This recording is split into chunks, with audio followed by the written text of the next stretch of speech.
Ever feel like your brain has a secret hobby of inventing the worst-case scenarios, even when everything seems perfectly fine? That nagging voice, constantly asking, what if this goes wrong? What if that happens? It's exhausting, right? But what if this constant worry isn't a bug in your system, but an ancient, often misinterpreted feature designed to protect you? Stay with us, and you'll discover the surprising reason behind your brain's obsession with the worst, and how to finally take back control. The phenomenon we're talking about is often called anticipatory anxiety, or protective pessimism. It's essentially your brain's built-in alarm system, always on high alert. From an evolutionary perspective, our ancestors who constantly scanned for threats, like a rustle in the bushes, were the ones who survived and passed on their genes. So your brain is still operating on that ancient program, constantly running what-if simulations to prepare you for potential dangers, even if those dangers are now abstract, like a looming deadline or a social interaction. Let's look at how this plays out in modern life. Imagine you've just posted something on social media, perhaps a new selfie or a strong opinion. Before you even get a single like, your brain might already be conjuring up scenarios of negative comments, public ridicule, or even losing followers. It's trying to protect your social standing. Or consider a big job interview coming up.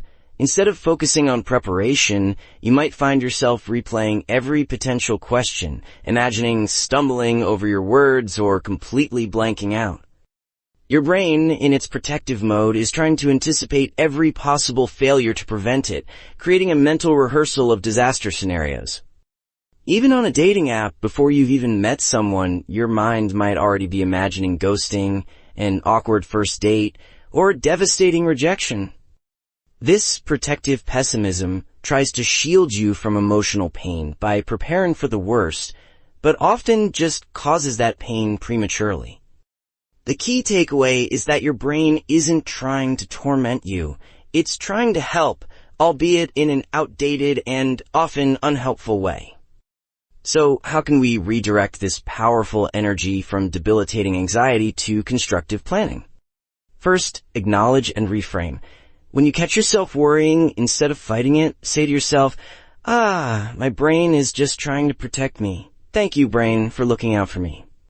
This simple act of acknowledgement can reduce its intensity, shifting from panic to curiosity.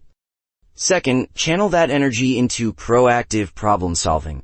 If your brain is imagining a disaster, ask, what's one small, concrete step I can take right now to address this potential issue? Break down the worst-case scenario into manageable parts, and then tackle the very first step. Action is the antidote to anxiety. Third, practice mindfulness to bring yourself back to the present. Worry lives in the future, peace lives in the now. Focus on your breath, your senses, or the task at hand. This trains your brain to engage with reality, not just potential realities. Your brain's worst-case scenario generator isn't a flaw. It's a powerful tool that, once understood and redirected, can become your greatest asset for preparedness and resilience.